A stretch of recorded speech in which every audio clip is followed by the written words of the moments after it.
Ya.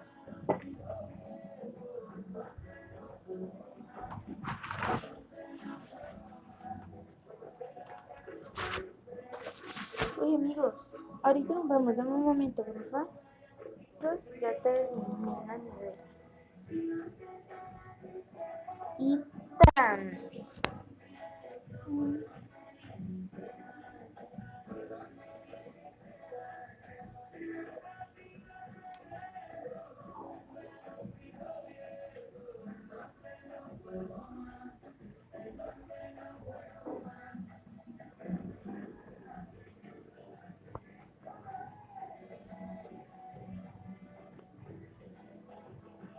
Para mí, desde la que está, acá hay una carne. Acá en el congelador no les mostré, porque era revuelta, no era carne.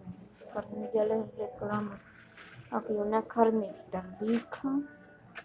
Acá hay un paella. Oh, qué rico. Guardemos ese. Y vamos a limpiar todo ese cebolla. Si quieren, acompáñenme. Nada más a limpiarla. O sea, guardarla y meterla y decir rápido. Si usted hasta aquí llegó el video, pero aquí no voy a dar y vamos a ver los que quieren ver.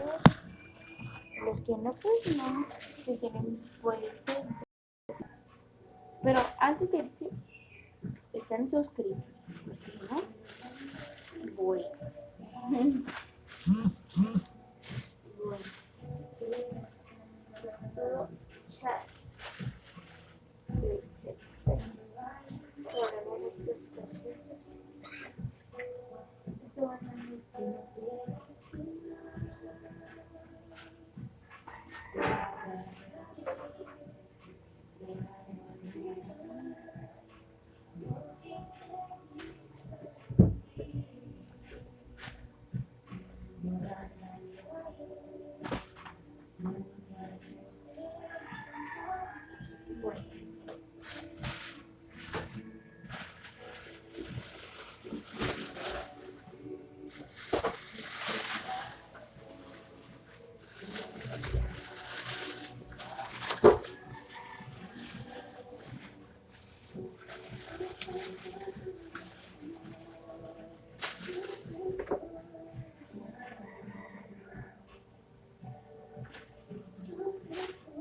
La limpiecita.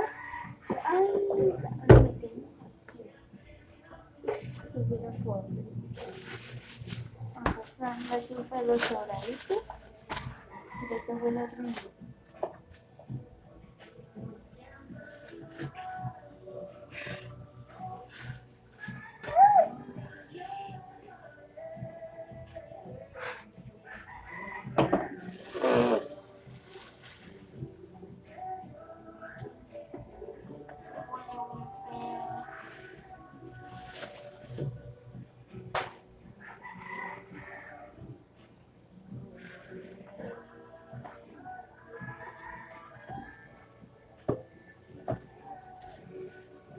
Fue a comer.